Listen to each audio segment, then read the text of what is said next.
Big Kill Zone on your phone, and my money is still on. I wanted to come back up on here, man. You know what I'm saying, on the Kill Zone Live, Big Kill Zone on Kill Zone Live. I wanted to come back in here and redo this video because I want everything to be clear and concise. So Dr. Boyce Watkins, you know, black empowermentalist, entrepreneur, motivational speaker, decided that he was going to diss recording artist, singer-songwriter Lizzo over the holiday for her stunt. And I ain't even gonna call it a stunt. Her actions at the LA Laker game a couple of weeks ago. He put out in a tweet in a series of videos that Lizzo is promoting obesity and diabetes, high blood pressure, and pushing that onto Black America and Black women in particular, and saying that, you know, she is a Sambo for white America to sell to Black America unhealthy eating habits and lifestyle choices. But with Lizzo, if you are a Lizzo fan and you actually know about Lizzo and her journey and her struggles and things of that nature, she's a person who had suffered a lot, you know, in this journey to become a recording artist, and maybe even in her childhood. We don't know. But I seen a woman grind for 3 or 4 years straight. I got put on tour. I forget who put me on tour. But I seen a woman who is big, beautiful, and Black, who is very talented, who can sing, dance, play different instruments, grind her way to the top. And she just happens to be a big girl. And if this was Cardi B, or if this was Nicki, if this was any other supermodel chick that comes to the game, that comes to these games half naked, we wouldn't have nothing to say. Because she's a big girl, it's a problem. It's an issue. Nobody ain't trying to see that. But what Lizzo is promoting is, yeah, you want to be better. Yeah, you want to be healthier. Yeah, you want to do all these things in the future. But you have to love you right now. And my problem with Boyce Watkins is, because I didn't, like I said, I had to redo this video because I didn't want to stoop down to his level and claim to be educated and dignified and all these different things. But meanwhile, calling, you know, this woman out of her name and calling her a bunch of B's and H's and N-words and all this other stuff. I'm not going to stoop down to your level. I'm going to be the person that you pretend to be, but the same thing that you accuse the white media of doing, you do for clout. His YouTube page went up, I believe, anywhere between 5,000 and 10,000 subscribers in the last week or so for him talking about this. And then when she responded, she inadvertently sicked the dogs on him, sicked her fans on him, and now he's getting the attention that he wants, because her fans have mobilized, but inadvertently, to come comment, come, you know, report, or come whatever on his videos, come talk to, or have a discourse, or come in, or whatever, to disagree. You have inadvertently give him a click. You have inadvertently gave him a view.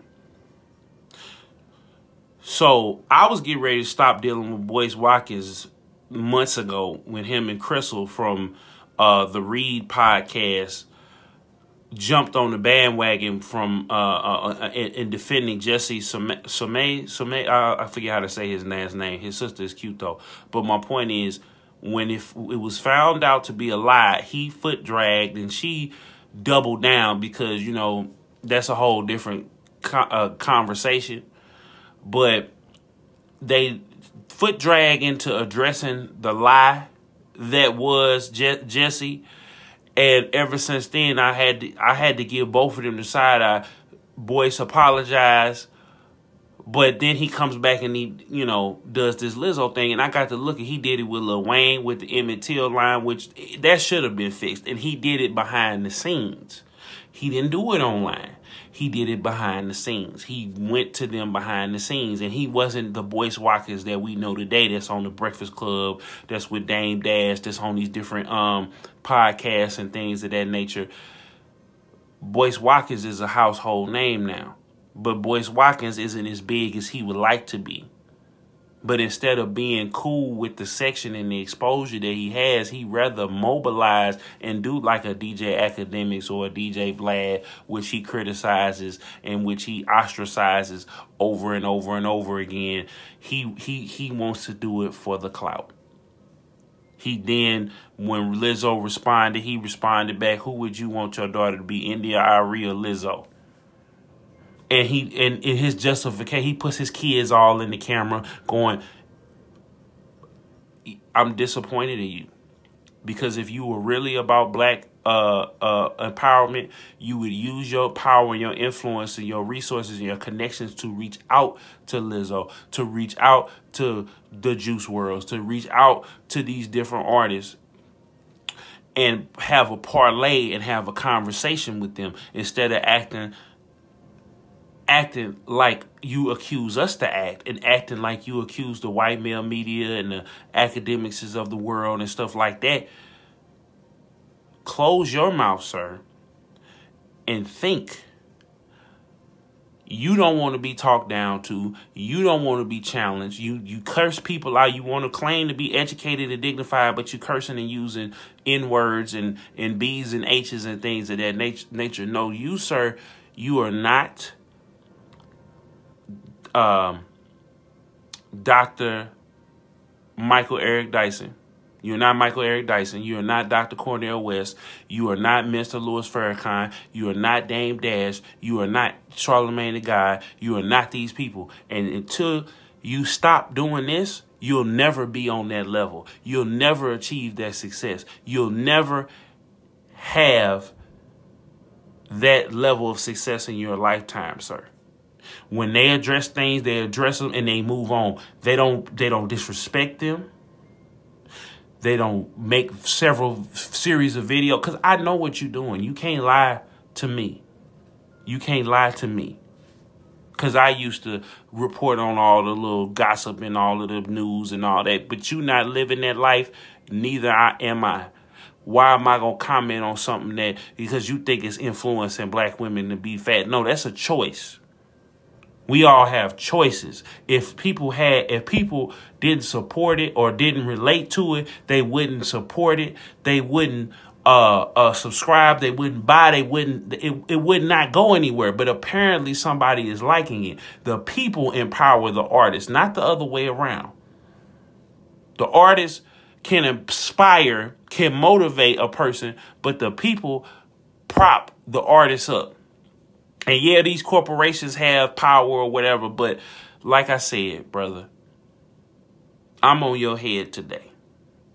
And I'm going to keep poking at you. I'm going to poke the bear until you respond to me, and then we're going to have a conversation. I'm on every time you do this, I'm making a video on you, Boyce Watkins, because you are a hypocrite. As much good as you do, it's a race. Just like with snitching in the hood, every good deed that you do with black empowerment,